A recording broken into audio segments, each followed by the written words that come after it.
Hey, Mama, and welcome to Baddie Mommy, the podcast for moms who are committed to not letting motherhood steal their spark. I'm your host, Christina, and I'm here to remind you that you are still that girl. Today, we are talking about marriage, and I am so excited about the topic today.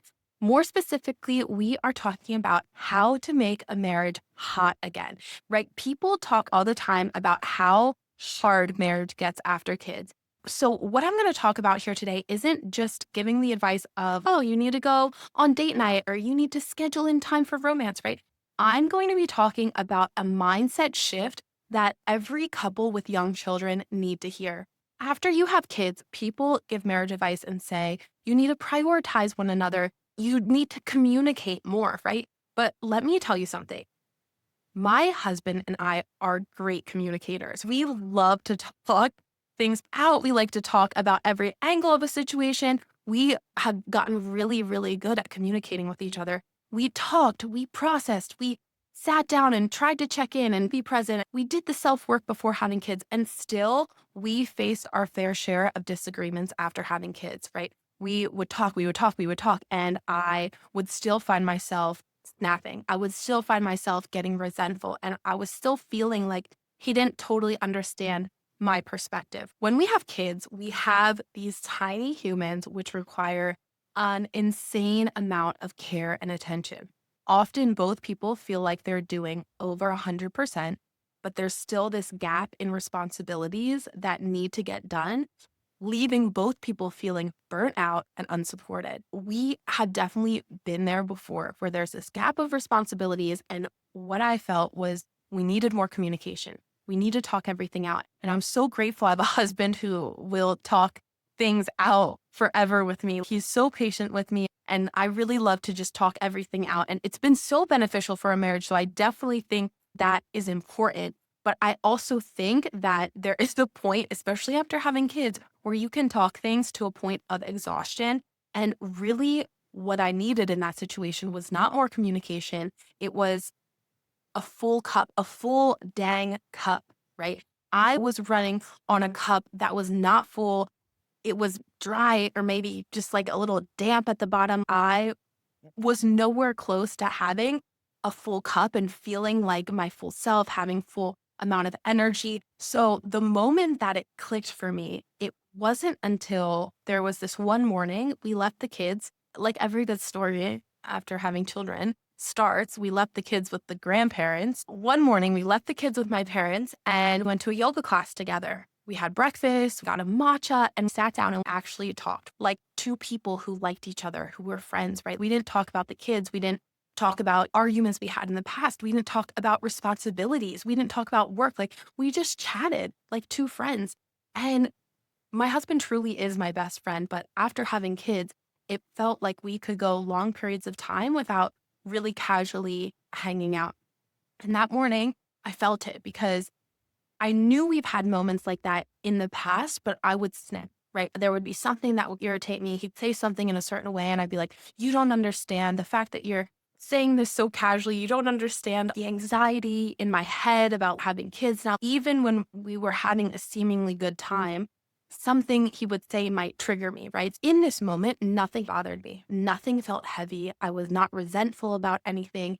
And for the first time in a long time, I felt like my cup was full. And that was the shift. That was the moment that I realized that we did not need to talk more.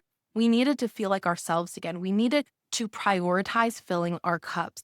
This is often explained as self-care, right? So let me pause right here and say that self-care, it's important, right? It's an important part of filling your cup, right? But this isn't about bubble baths. This isn't about face masks. This is deeper than self-care. It is about energetic restoration. It's about feeling confident. It's about feeling grounded, right? You can go get your nails done, get a massage, and still come back feeling snappy or disconnected. You can go take a bath and come back and feel like you're still mentally drowning. So sure, self-care contributes to having a full cup, but when your cup is actually full and you've reconnected with parts of yourself that feel creative, that feel calm, that feel expressive and energized, that's when your entire relationship shifts because you're not reacting from a place of feeling burned out. You are responding from a feeling of balance in your life. When your cup is full in a marriage, conversations go smoother. You're not looking for fights. You're not clocking every little thing he or she didn't do. You're not trying to solve your marriage and talk everything out because it feels like you haven't connected in a really long time. You are getting together and you're hanging out as friends and you're figuring out how to maintain this amazing relationship. So the question is, how do you fill your cup as someone with young children, which can be very difficult? And let's be honest, that some days feels almost impossible to have a full cup, right? Motherhood can feel like you go days, weeks, months running on empty, or just like having the bare minimum in your cup. And I get that. So I think that the first step is just acknowledging that the cup exists. When it comes to your marriage, if you can just acknowledge that it exists. Next time you're in a disagreement, you can pause and ask, how full is my cup right now? Am I coming at this conversation from a feeling of lack, like feeling unsupported? That one question can shift the tone of the conversation so fast because there's almost this exterior force, which is having a not full cup instead of blaming the other person's inner being. When we get into these disagreements after having kids, it can feel deep and hurtful and about you. But if it's about not feeling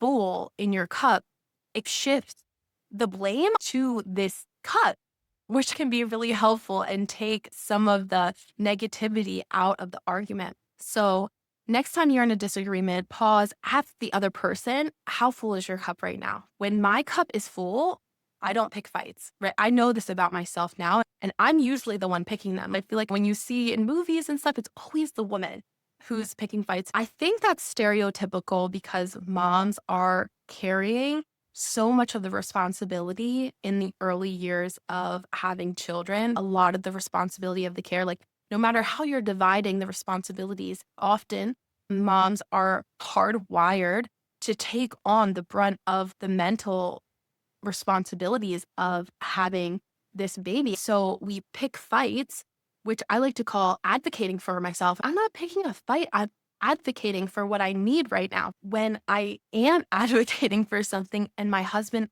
cup is full, he usually stays pretty calm, pretty grounded, and we don't end up having full-blown argument because he is able to calm me down. He is able to support me in the way that I need. We get into disagreements when both of our cups are low, right? When my cup is empty and I come to him and I advocate for my needs and his cup is not full, then he gets defensive, right? And suddenly this turns into a full-blown argument. Most fights after having children, I believe, aren't reflective of the underlying issue. I think there are surface issues that come from a deeper place of feeling overburdened, unsupported, unappreciated. They're about an empty cup. So, what is the secret sauce for making a marriage hot again? This is so simple. You are going to check in with your significant other. You are going to say, how are you, right? This is where the intimacy starts, is feeling understood, feeling like the other person is appreciating what you're doing and inquiring about how you are doing, right? Or some form of how are you, right? My husband actually doesn't like the term, the phrase, how are you? Because it's kind of broad. It's not very specific. So something along those lines of like, how was work? You've been busy this week. How can I support you? Or how full is your cup feeling today? It seems like today was really crazy with the kids. How full is your cup? If you feel like you're on the verge of snapping, instead of fighting, you can come to your significant other and you can say, hey, you know what? I'm running on empty right now. Today was tough. I'd love to take a few moments to just refuel. It just kind of puts it out there before snapping, before saying anything that you don't actually mean, that this is where my energy level is at right now and I'm struggling a little bit. Or you can say something like, I'm running on empty and I'd love to take a few moments tonight to talk to you about the challenges that we're facing and how we can create systems in our life and house to mitigate these challenges. These simple check-ins do so much, right? It shows that you see how hard they're working. It shows that you're expressing gratitude. It pulls them out of this autopilot of feeling stressed, feeling burnt out, and it builds your connection. Truly, truly real talk with you, mama, right now. For couples with young kids, foreplay is asking about the other person's mental and physical health and actually listening and actually empathizing with what they're saying, right? It's not about getting out the lingerie again. It's not about getting the candles out again, unless you want to.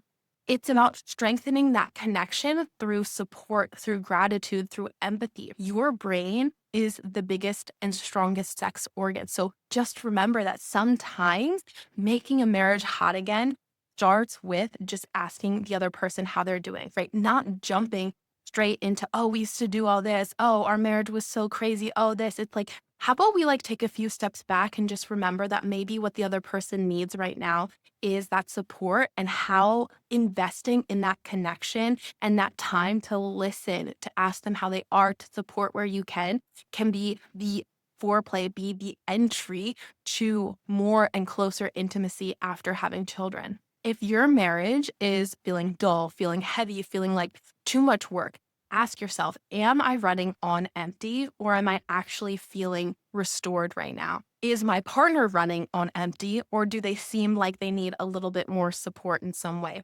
Because when you feel like your best self, you show up with confidence, with patience, with sexiness. That energy is contagious and will impact the person that you're with. It reignites the connection in ways that communicating more, that trying to talk more about the problems maybe couldn't. So go fill your cup, do the yoga class, go get the matcha, take a walk, be in silence, whatever you need, make your marriage hot again, ask the other person how they're doing, and make your marriage feel alive again. Thanks for tuning into Baddie Mommy. If today's episode resonated with you, don't forget to subscribe or share with your fellow Baddie Mamas. You're doing amazing. You're still that girl, and I'll see you next time.